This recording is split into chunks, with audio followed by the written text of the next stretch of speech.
Esto es Circuito Alert con Julio García.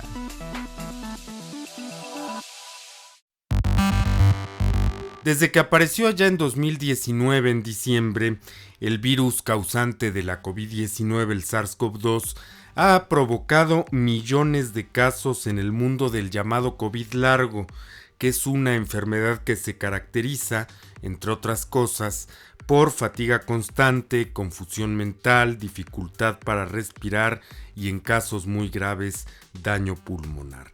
Por si fuera poco, también se han observado afectaciones en el sistema nervioso central, en el cerebro, lo cual explicaría algunos de los síntomas neurológicos asociados con este padecimiento. Con respecto a los síntomas neurológicos relacionados con la COVID-19, un grupo de investigadores de la Northwestern University y de la Universidad de Illinois de Chicago, allá en Estados Unidos, descubrieron una mutación en el virus SARS-CoV-2 que juega un papel muy importante en el desarrollo de estos síntomas neurológicos. Ello significa que el descubrimiento, cuyos pormenores aparecerán, o más bien ya aparecieron publicados en la revista Nature, podría ayudar a comprender mejor la sintomatología cerebral que se asocia con la enfermedad y quizá en un futuro no muy lejano pues se encuentren tratamientos específicos para combatir justamente los síntomas asociados a los problemas neurológicos causados por este virus. Para encontrar o para hallar este vínculo entre el SARS-CoV-2 y el cerebro, el equipo realizó varios experimentos con ratones. Y en el cerebro de estos ratones, los investigadores hallaron una serie de mutaciones en la llamada proteína de pico, que es esta parte externa del virus, esas especie de protuberancias que tiene, que lo ayuda a penetrar y luego a secuestrar para finalmente aniquilar a las células infectadas. Este experimento con ratones se pudo encontrar cómo estas mutaciones mejoraron la capacidad del virus para infectar el cerebro de estos animales.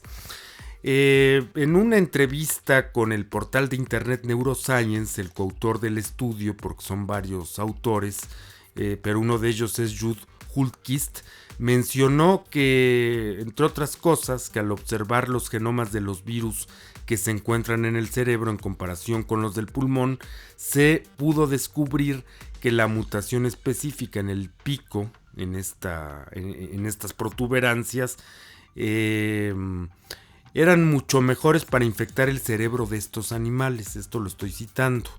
Estos efectos, dice Hultquist, pues se encontrarían por igual en los cerebros de los seres humanos. Al descubrimiento, Hultquist y sus colegas lo calificaron, y cito, como completamente inesperado, pero muy emocionante. Cierro la cita. Y bueno, para llegar a estas conclusiones se dieron a la tarea de infectar ratones, como ya he comentado un poco, con SARS-CoV-2. Y posteriormente secuenciaron los genomas del virus que se replicaba tanto en el cerebro como en los pulmones. Y fue en los pulmones donde la proteína de pico, esta espiga, estas protuberancias, se parecía mucho al virus utilizado para infectar a los ratones. No obstante, en el cerebro la mayoría de los viriones pues son cada uno de los virus, cada una de las partículas o de las virus individuales del SARS-CoV-2 presentaron una mutación en una región crítica del pico, y cuando se utilizaron viriones con esta mutación con la finalidad de infectar directamente al cerebro de los ratones, pudo observarse que esta mutación también estaba presente en los pulmones. Esto significa que para que el virus pueda viajar desde el pulmón al cerebro, se requieren cambios justamente y mutaciones en esta proteína de pico. Cuando estas mutaciones se producen desde el pulmón al cerebro, entonces es justamente cuando el SARS-CoV-2 puede infectar justamente al cerebro. En otras palabras, y bueno, para que quede un poco más claro, podríamos decir que los cambios y las mutaciones en la región de pico o espiga del virus es lo que al parecer resulta crucial para que no solamente los pulmones sino otros órganos del cuerpo se vean afectados como el cerebro.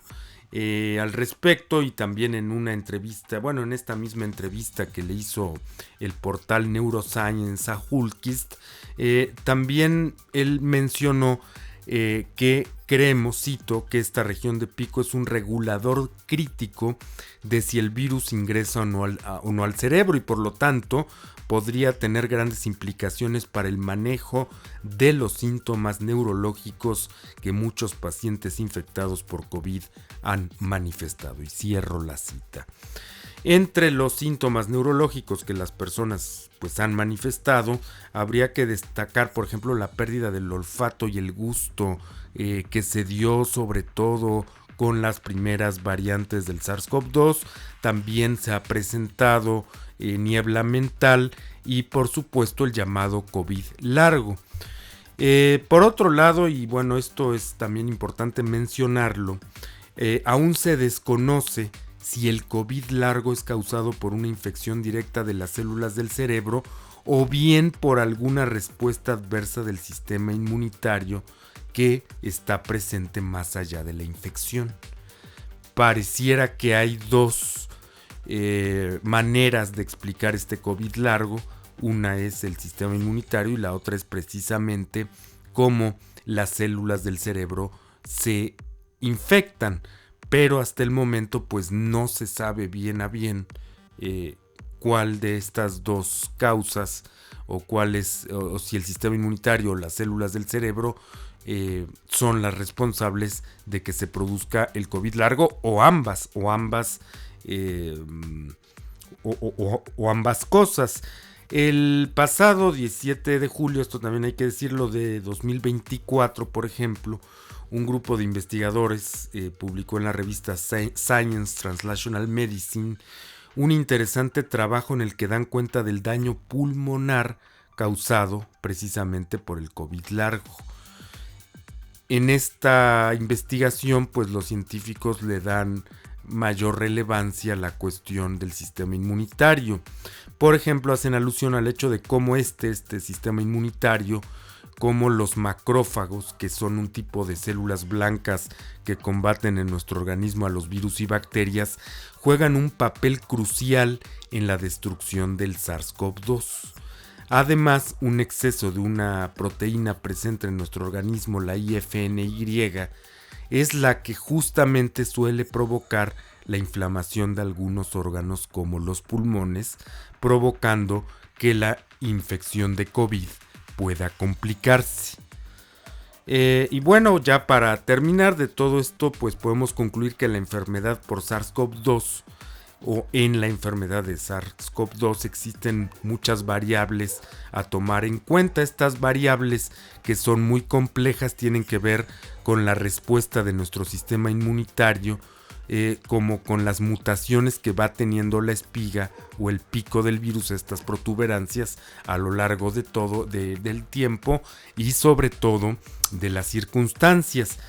En definitiva, lo que propone el estudio de Hultquist y sus colegas es que puede haber tratamientos específicos que podrían funcionar mejor que otros para eliminar el virus. Además, estos nuevos tratamientos, de alcanzarse en un futuro próximo, pues ayudarían a controlar algunos de los devastadores síntomas asociados no únicamente con el COVID largo, sino con estas enfermedades neurológicas también asociadas a la COVID-19, que hoy en día, pues desafortunadamente, padecen millones de personas. Hasta aquí mi comentario, que estén muy bien, nos vemos pronto, un abrazo y adiós.